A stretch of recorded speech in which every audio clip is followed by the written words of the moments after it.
Horror comedy చిత్రాల్లో Raghava Lawrence బ్రాండ్గా మారిన సంగతి తెలిసిందే. ముని తో మొదలైన ప్రస్థానం ఇంకా అలాగే కొనసాగుతుంది. స్వీయ దర్శకత్వంలో తెరకెక్కిస్తూ కాంచన సిరీస్ నుంచి వరుస విజయాలు అందుకుంటున్నాడు.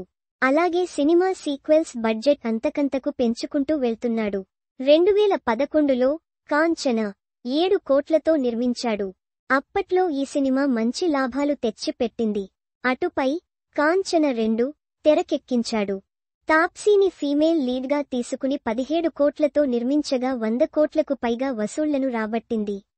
కాంచన సిరీస్లో ఇదే అత్యధిక వసూళ్లు సాధించిన చిత్రం. అటుపై కాంచన 3 కూడా మంచి ఫలితాలు సాధించింది. కానీ భారీ అంచనాలైతే థర్డ్ పార్ట్ అందుకోలేదు. కంటెంట్ కాస్త వీక్గా ఉందనే విమర్శలు వ్యక్తం అయ్యాయి. అలాగే రొటీన్ కంటెంట్ అనే వాదన తెరపైకి వచ్చింది. అలా కాంచన 3 పై కొంత ప్రతికూల ప్రభావం పడింది.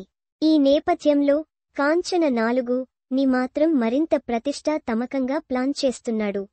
సమయం కూడా ఎక్కువగానే తీసుకుంటున్నాడు.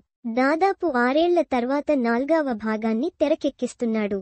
కాంచన 4 కోసం ఏకంగా 70 కోట్లు బడ్జెట్ కేటాయించారుట. భారీ కాన్వాస్ పై ఈ చిత్రం తెరకెక్కుతుందని సమాచారం. ఈ చిత్రాన్ని పాన్ ఇండియాలో రిలీజ్ చేయాలని ప్లాన్ చేస్తున్నాడుట. కంటెంట్ ను చాలా కొత్తగా సిద్ధం చేశాడుట. టెక్నికల్ గాను సినిమాను హైలైట్ చేయాలన్నది ప్లాన్ అట. గతంలో వచ్చిన 3 భాగాలకు మించి ఉండేలా సన్నాహాలు చేస్తున్నాడుట. ఇందులో ఇప్పటికే బధిర యువతిగా పూజా హెగ్డే ఎంపికైంది.